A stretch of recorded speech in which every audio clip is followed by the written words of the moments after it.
The transmission came on a Tuesday morning, crackling through every communication device on Earth simultaneously. Admiral Sarah Chen was drinking her third cup of coffee in the Strategic Defense Command bunker when her aide burst through the door, face pale with excitement and terror. "Admiral, you need to see this. Every satellite, every radio, every network feed on the planet just received the same signal." The message was simple, translated into hundreds of Earth languages by some impossible technology.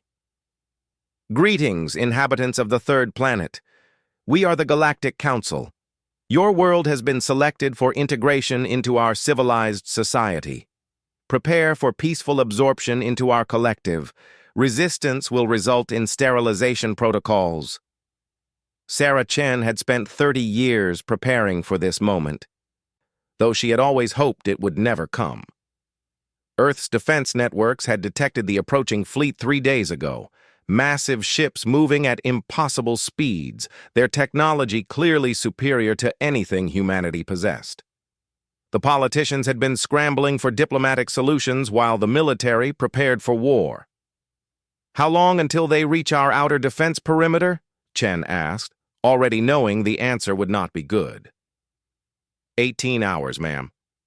The fleet consists of approximately 200 vessels, each one larger than our biggest carriers. Chen nodded grimly. Humanity had exactly 18 hours to show these aliens why Earth was not some primitive backwater ready for conquest. She activated her command communicator, sending signals to every military installation on Earth and in near-orbit space. "This is Admiral Chen, authorization code Alpha 77. Initiate protocol Deathworld. All units are to assume combat readiness. This is not a drill." Across the planet, humanity began to move. The aliens had made their first mistake by giving Earth advance warning. Their second mistake was assuming that any species advanced enough for space travel would be civilized enough to surrender peacefully. In the depths of the Pacific Ocean, nuclear submarines began emerging from their hiding places in oceanic trenches. Humanity had learned to build these vessels to withstand the crushing pressure of Earth's deepest waters, pressure that would implode most alien craft designed for the vacuum of space. The submarines were armed with weapons designed to function in Earth's extreme environments. High above the planet's surface, orbital defense platforms powered up their railguns and laser arrays. These weapons had been tested against asteroids and space debris moving at velocities that would tear apart most spacecraft. Earth's gravity well was a fortress, and humanity had spent decades learning how to fight within it. Ground-based installations across every continent activated their defense systems. Missile batteries that could function in Earth's violent weather patterns, from Arctic blizzards to tropical hurricanes, began tracking the approaching alien fleet. The weapons were designed by a species that had learned to survive on a world where the weather itself could kill. But perhaps most importantly, the message went out to every human military unit. From the elite special forces trained in Earth's most hostile environments to the regular army divisions that had learned to fight in conditions that would hospitalize most alien species. Earth was not just another planet, it was a death world, and humanity were its children. The alien fleet, designated by their own records as Pacification Group 7 Alpha, approached Earth with complete confidence. Admiral Vexhai of the Zephalian Empire reviewed the preliminary scans of the third planet with satisfaction. The world showed clear signs of industrial civilization, but nothing that suggested significant military capability. "Commander," Vexhai addressed his subordinate, "what does our analysis indicate about the planetary defense capabilities?" "Minimal threat assessment, Admiral. The inhabitants appear to be a standard carbon-based species with basic technology. No energy shields detected around the planet. No significant orbital defense platforms. Their largest vessels appear to be chemical-fueled craft barely capable of reaching their own satellite network." Vexhai nodded approvingly. This would be another routine integration. The species would likely surrender once they witnessed the power of the Galactic Council fleet. If not, a few demonstration strikes would convince them. The Admiral had overseen 47 such integrations during his career. Maintain current approach vector. Prepare standard intimidation formation. Once we achieve orbit, we will give them 12 standard time units to formally surrender before beginning demonstration bombardments. What Admiral Vex-High and his fleet did not understand was that they were approaching a world where evolution itself had forged the inhabitants in violence. Earth was a planet where tectonic activity regularly reshaped continents, where ice ages had forced species to adapt or die, where volcanic eruptions could plunge entire regions into darkness for years. The creatures calling themselves humans had evolved not on some peaceful garden world, but in an environment where everything from the weather to the microscopic life forms were constantly trying to kill them. They had developed immune systems capable of fighting off diseases that would devastate most galactic species. They had built civilizations that could survive earthquakes, floods, and atmospheric storms that would be classified as planetary disasters on most inhabited worlds. And they had developed military technology specifically designed to function in these hostile conditions. As the alien fleet entered Earth's outer system, they began to detect the first signs that this integration might not proceed according to plan. Energy signatures were appearing throughout the system, not the massive power sources they would expect from an advanced civilization, but thousands of smaller signatures scattered across the inner planets and asteroid belt. "Admiral," the sensor operator reported, voice showing the first hint of uncertainty. "We are detecting multiple energy sources throughout the system. The patterns are unusual. Elaborate. The power signatures are relatively small individually, but there are thousands of them. They appear to be mobile platforms, many of them concealed within the system's asteroid field and the rings of the outer planets. The technology appears primitive, but the distribution pattern suggests... Suggests what, Commander? A defensive network, sir, as if they have been preparing for this encounter." Admiral Vex-High felt his first moment of unease. According to Galactic Council protocols, primitive species typically had centralized governments and military structures that could be easily intimidated or destroyed. A distributed defense network suggested either remarkable foresight or previous experience with invasion. Maintain approach. Begin active scanning of the third planet itself. The deep scans revealed information that made the bridge crew exchange worried glances. The planet's surface showed clear signs of massive industrial activity, but more disturbing were the readings from the population centers. The inhabitants appeared to be living in environments that would be considered hazardous on most civilized worlds. Some of their cities were built in regions with extreme temperature variations. Others were located in areas with dangerous atmospheric conditions. Many of their population centers were situated near geological features that showed signs of regular catastrophic activity, active volcanoes, seismic fault lines, areas prone to severe weather events. "Commander," the Admiral said quietly, "what is your analysis of these environmental conditions?" "Sir, according to our xenobiology databases, the environmental conditions on this planet would be classified as hostile to most known species. The atmospheric composition alone would be toxic to approximately 60% of Galactic Council member species. The gravity is significantly higher than standard, and the planet shows evidence of regular natural disasters that would be considered extinction-level events on most inhabited worlds." Admiral Vex-High stared at the readouts. In his 47 previous integrations, he had never encountered a species that had evolved on what could only be classified as a death world. Every previous civilization had developed on worlds similar to the home planets of existing council members, stable, peaceful environments that fostered cooperation and scientific advancement. "Admiral," another technician reported, "we are receiving multiple communication signals from the planet. They appear to be military communications, and the volume suggests significant coordination between defensive installations." On Earth, the coordination was indeed significant. Admiral Chen stood in the command center, watching as defensive positions across the planet reported ready status. But more importantly, she was coordinating with something the aliens had not anticipated, a species that had learned to fight as a unified force precisely because their world had demanded cooperation for survival. Humanity's greatest advantage was not their technology, which was indeed inferior to the alien fleet. Their advantage was that they were the children of a world that had spent millions of years teaching them that survival required both individual resilience and species-wide cooperation. The aliens were about to discover what happened when a Death World species decided to go to war. "All stations report ready, Admiral," her aide reported. "Orbital platforms are charged and tracking the alien fleet. Submarine forces are in position. Ground-based installations are prepared for coordinated strike."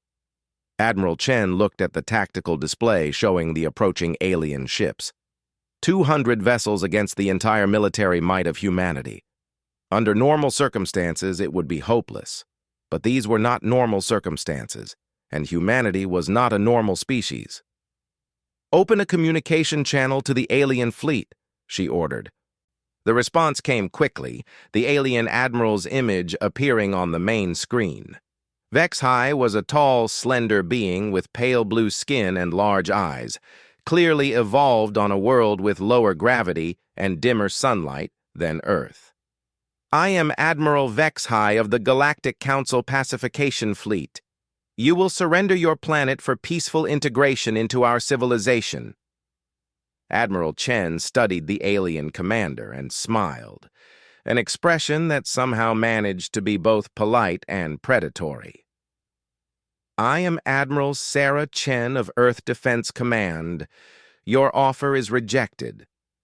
"Then you choose extinction," Vex-High replied, clearly puzzled by her confident demeanor.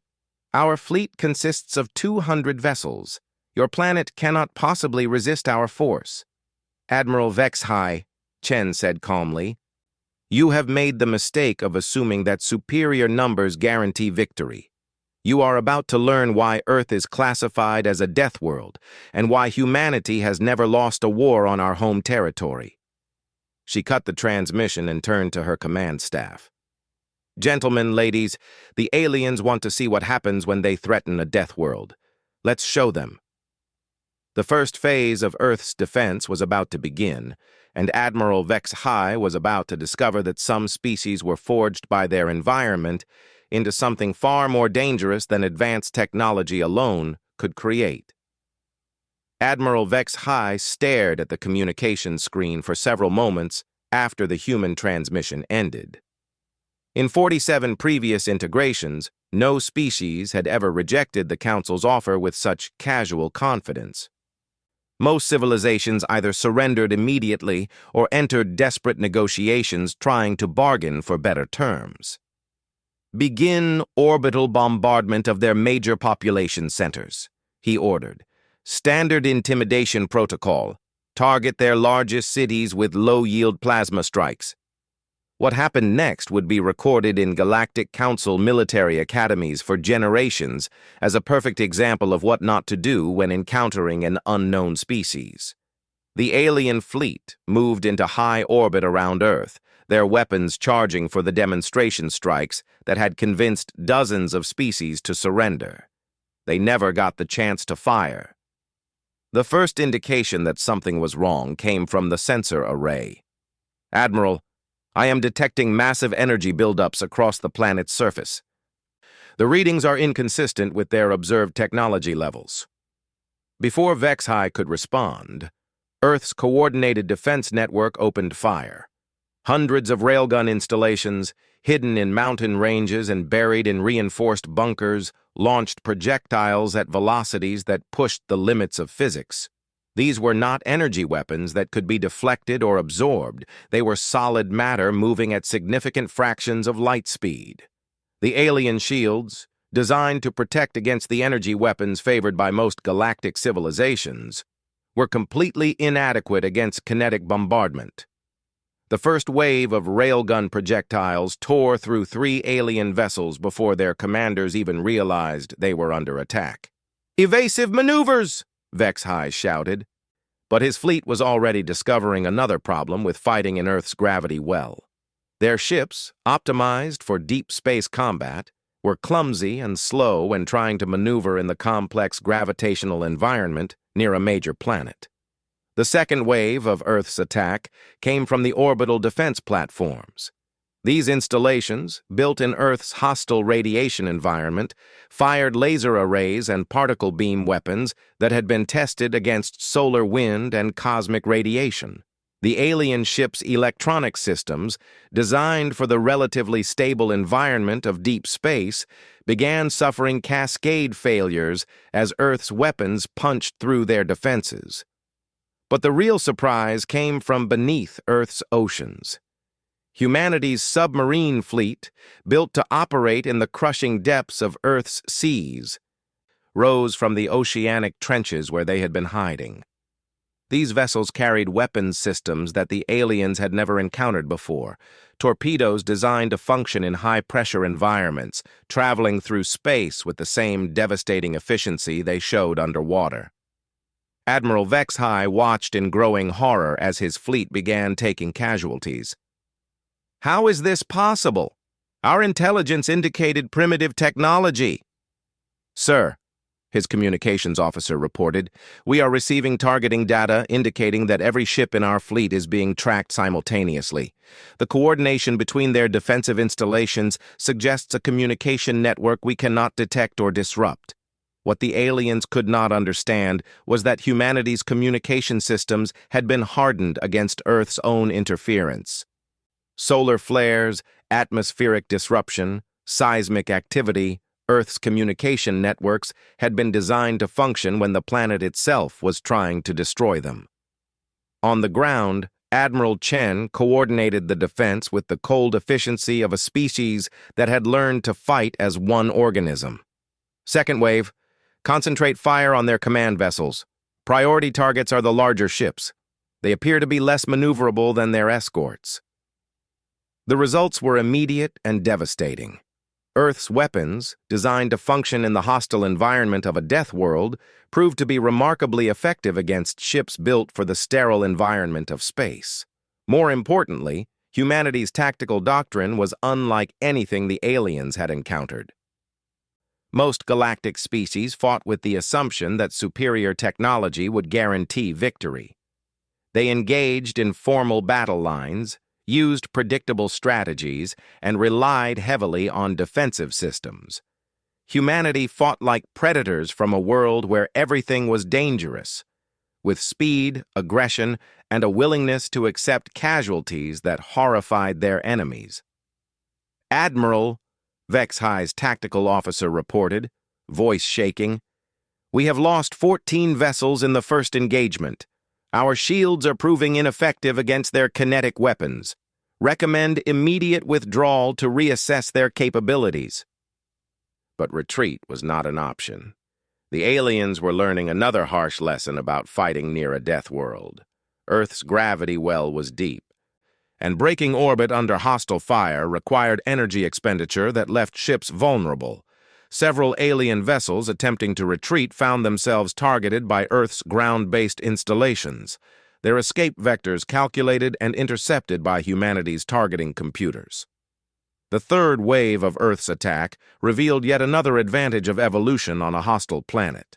Humanity's industrial base was not centralized in easily targeted installations. Instead, human civilization had developed a distributed manufacturing capability specifically designed to survive natural disasters. Weapons factories buried in mountainsides began launching swarms of autonomous drones. These were not the sophisticated artificial intelligence systems that most galactic species used, but simple, rugged devices designed to function in Earth's chaotic electromagnetic environment. They swarmed the alien fleet like angry insects, too small and numerous to effectively target, but carrying explosive charges that could damage the aliens' sophisticated systems.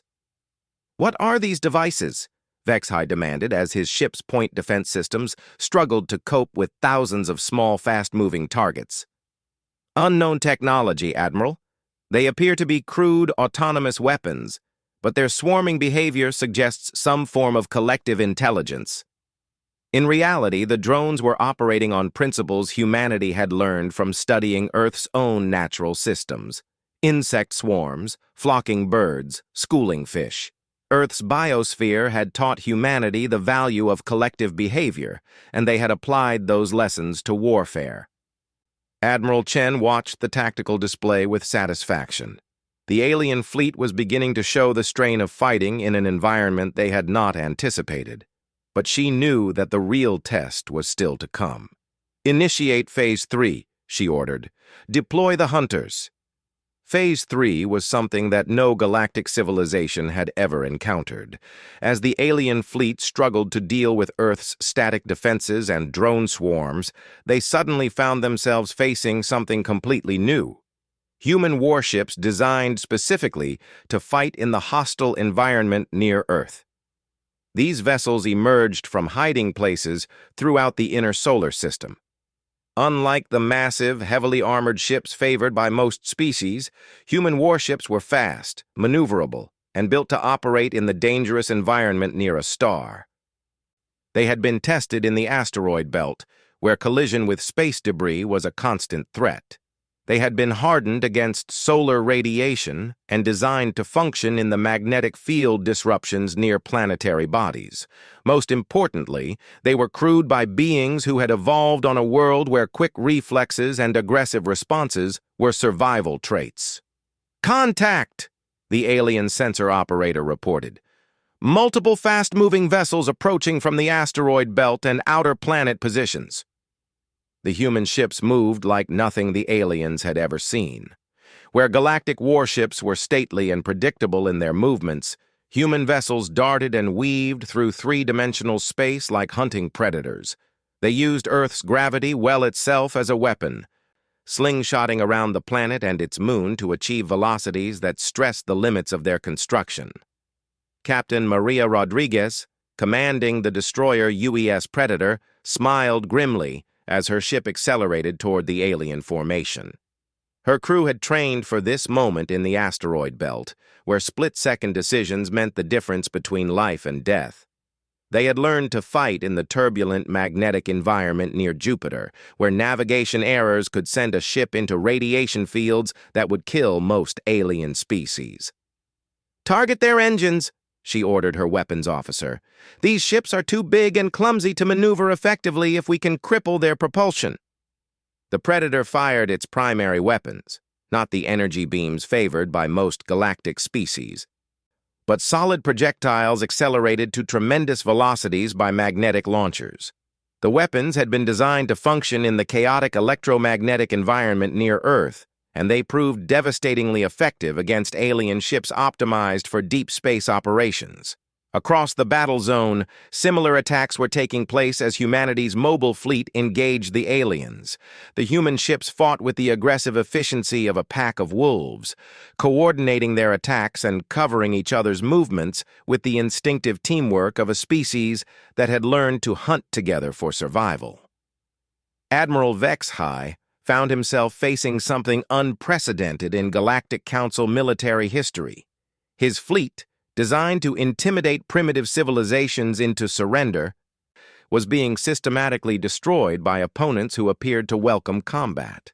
His ships were taking casualties at an alarming rate, while the humans seemed to accept their own losses as the expected price of war.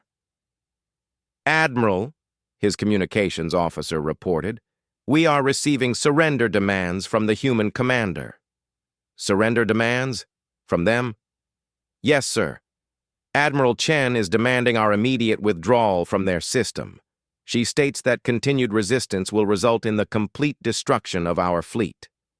Vexhai looked at his tactical display. In less than 2 hours, he had lost nearly 30 ships to an enemy he had expected to defeat with a simple show of force.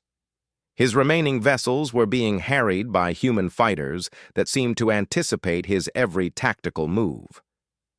For the first time in his career, Admiral Vexhai began to understand why the Galactic Council maintained extensive databases on species classification. Earth had been classified as a death world for good reason, and its inhabitants were proving to be something far more dangerous than a primitive civilization.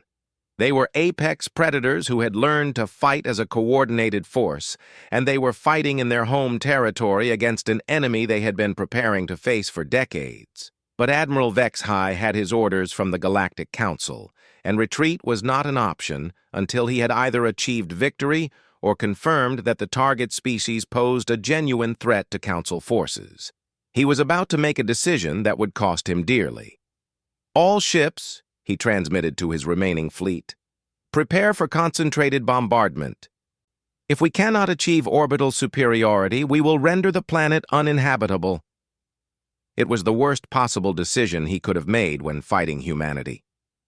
Admiral Chen received word of the alien fleet's new targeting priorities within minutes of Vexhai's transmission. "They are targeting population centers for destruction," her communications officer reported. "Multiple cities are being painted by their targeting systems." Admiral Chen's expression hardened.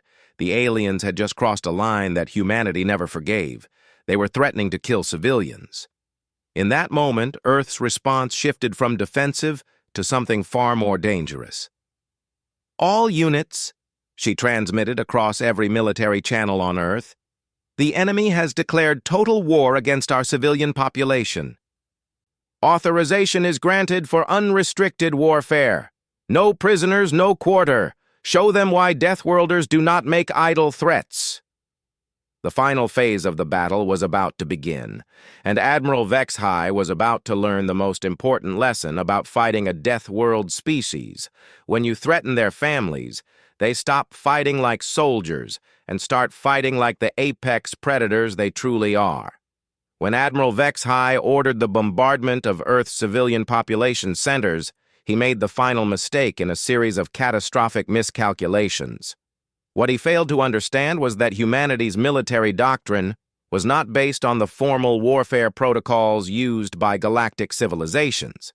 Human warfare had evolved on a planet where the difference between soldier and civilian often meant nothing when survival was at stake. The moment Admiral Chen authorized unrestricted warfare, every human military unit in the solar system received the same message. The aliens had declared total war against their species. The response was immediate and overwhelming. From the surface of Mars, where humanity had established research stations designed to operate in the planet's hostile environment, came a new type of weapon.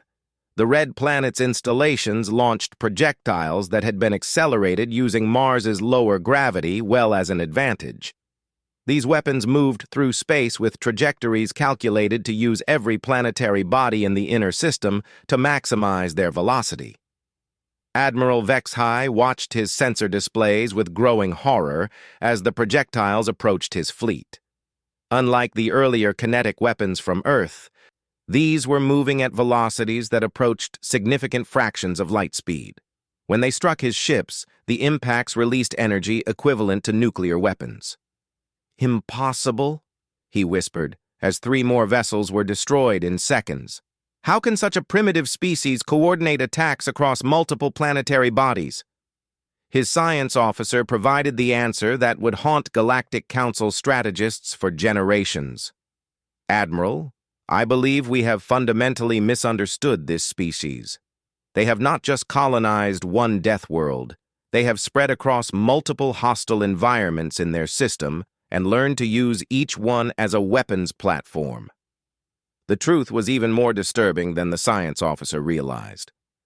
Humanity had not simply adapted to their hostile home world.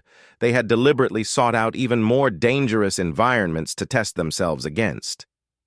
Their space stations orbited within the radiation belts of gas giants. Their mining operations functioned in the high-gravity environment near their sun. Their research outposts thrived in the frozen wasteland of outer planets. Each installation had been designed by engineers who thought in terms of survival first and convenience second. Each one was crewed by humans who had volunteered to live in conditions that would kill most galactic species within hours, and each one was armed with weapon systems designed to function in their specific hostile environment. Captain James Morrison, commanding the orbital fortress stationed in Jupiter's radiation belt, received Admiral Chen's authorization with grim satisfaction. His installation had been preparing for this moment for 15 years, ever since humanity's deep space sensors had first detected potential alien activity in nearby systems. "Weapons free," he ordered his crew. "Target the enemy command ship. Maximum yield." The Jupiter fortress fired a weapon that no galactic civilization had ever conceived. A particle beam accelerated through the gas giant's massive magnetic field. The beam traveled across the solar system in minutes, striking Admiral Vex High's flagship with the concentrated energy of a solar flare. The alien command ship's shields, designed to protect against conventional energy weapons, simply ceased to exist. The ship itself survived only because human engineers had built the weapon to disable rather than destroy. They wanted prisoners for interrogation. Aboard the crippled alien flagship, Admiral Vex High found himself facing a reality that challenged everything the Galactic Council believed about primitive civilizations. His fleet was being systematically destroyed by opponents who fought with a coordination and ruthlessness that surpassed anything in Council military doctrine. "Damage report," he ordered, though his ship's main displays were already telling him everything he needed to know. Life support was failing, navigation was offline, and worst of all, his communication array was functioning well enough to hear the reports from his surviving ships. "Admiral," came the voice of Captain Gelnar from the cruiser Harmony's edge.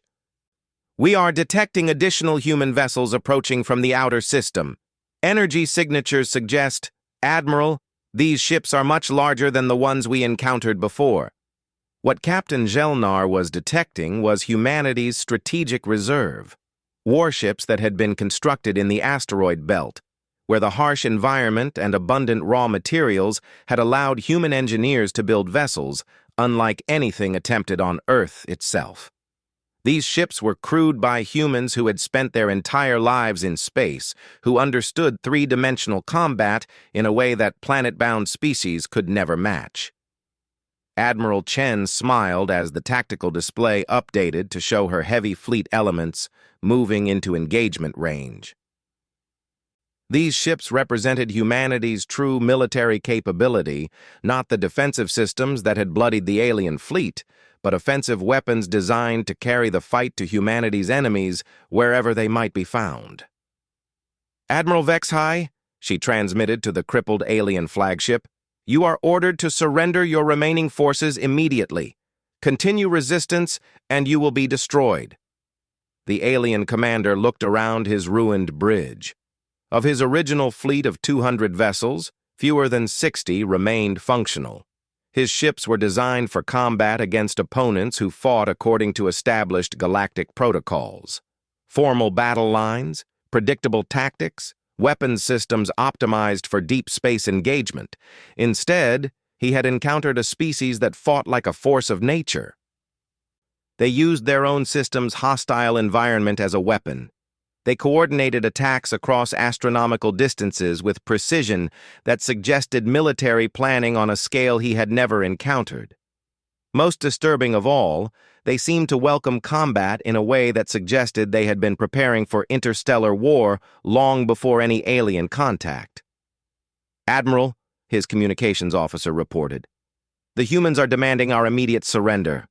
They also state that any attempt to signal our home territories will result in immediate execution of all survivors." Vex High realized with growing horror that the humans were not simply defending their territory. They were treating this as a learning experience.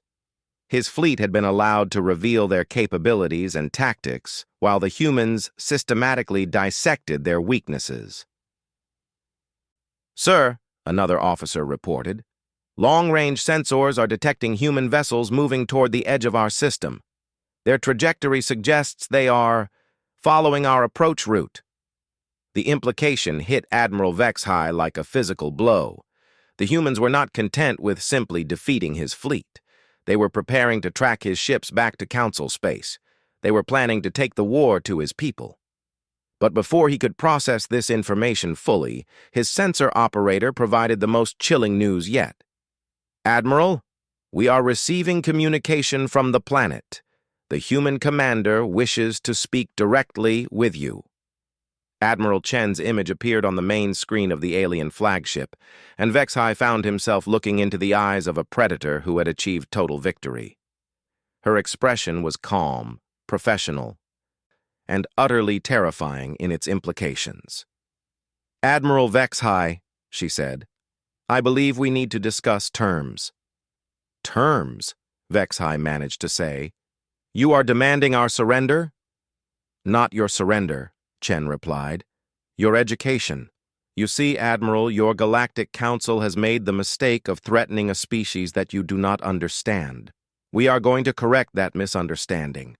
The next few hours would be recorded in human military archives as one of the most significant intelligence-gathering operations in history." The surviving alien crews found themselves guests aboard human vessels while their technology, tactics, and databases were systematically analyzed. Admiral Vexhai, aboard Admiral Chen's flagship, experienced something no council officer had ever imagined. A detailed briefing on human military capabilities from the species that had just demonstrated those capabilities in combat. "Your council," Chen explained, "appears to operate under the assumption that technological superiority guarantees military victory. You have never encountered a species that evolved under conditions that made technology secondary to adaptability and aggression." She activated a holographic display showing Earth's history. "Our planet has experienced 5 major extinction events. Each time, life on our world was nearly destroyed by catastrophic changes in environment. The survivors were not the largest or strongest species, they were the ones most capable of adapting to hostile conditions." Vexhai watched in fascination as the display showed humanity's evolutionary path. A species that had emerged from an environment where everything from climate to biology was constantly changing. Where cooperation was necessary for survival, but individual capability was equally important. "Your Galactic Council," Chen continued, "appears to be made up of species that evolved on stable worlds, garden planets where cooperation and technology development could proceed without constant environmental pressure. You have built a civilization based on the assumption that rational beings will choose peaceful solutions to conflicts." The holographic display shifted to show human military installations throughout the solar system. "We, on the other hand, evolved on a world where conflict was the normal state of existence. We learned to fight as a species long before we developed advanced technology. When we reached space, we brought that capability with us." Admiral Vexhai began to understand the magnitude of the Council's mistake. They had attempted to integrate a species that had spent millions of years learning to survive in conditions that would destroy most galactic civilizations. They had tried to intimidate predators who had evolved in an environment where intimidation was just another survival tool. "What do you want from the Council?" he asked finally. Admiral Chen's smile was polite, professional, and absolutely terrifying. "We want to be left alone, Admiral. Earth and our colonies are not interested in joining your Galactic Council. We are not interested in your technology or your civilization. We simply want to develop in peace." "And if the Council refuses to accept this?" "Then the Council will discover what happens when a Deathworld species decides to engage in expansion rather than defense. Admiral, your fleet came here with 200 ships. We have tracked your approach route and identified your staging areas. We now know the location of at least 12 Council worlds within 50 light-years of Earth." The implication was clear, and Admiral Vexhai felt his blood chill. "You would attack civilian populations?" "We would do what was necessary to protect our people," Chen replied. "Admiral, your council has databases on thousands of species. How many of them evolved on planets classified as death worlds?" Vexhai accessed his ship's databases and checked the classification records. The answer was disturbing. None. Earth is the only inhabited death world in Council records. Exactly. Which means your military doctrine, your technology, your entire understanding of warfare is based on conflict between species that all evolved under similar conditions. You have never fought an opponent that evolved under conditions specifically designed to create efficient predators. Admiral Chen stood up, indicating the briefing was over. You will be returned to your surviving ships, Admiral. You will carry a message back to your Galactic Council. Earth claims this star system and all approaches to it as sovereign territory. Any Council ships entering our space without permission will be destroyed without warning. You cannot seriously intend to challenge the entire Galactic Council, Vexhai protested. We have thousands of ships, hundreds of member species. Admiral, Chen replied calmly, you came here with 200 ships and superior technology, confident in your ability to intimidate a primitive species. How did that work out for you? As Admiral Vexhai was transferred back to his damaged flagship, he understood that he was not just carrying news of a military defeat back to Council space. He was carrying warning of something the galaxy had never seen before, a species that had evolved specifically to be dangerous and had now acquired the technology to project that danger across interstellar distances. The Galactic Council would spend the next decade debating whether to attempt another approach to Earth. But deep in their databases, xenobiologists would begin studying the concept of death world evolution, and military strategists would develop entirely new doctrines for dealing with species that actually preferred conflict to negotiation. And on Earth, humanity would continue doing what they had always done, preparing for the next fight while hoping it would never come. Because that was what apex predators did, even when they had learned to reach for the stars. The galaxy had been introduced to humanity, and the galaxy would never be the same.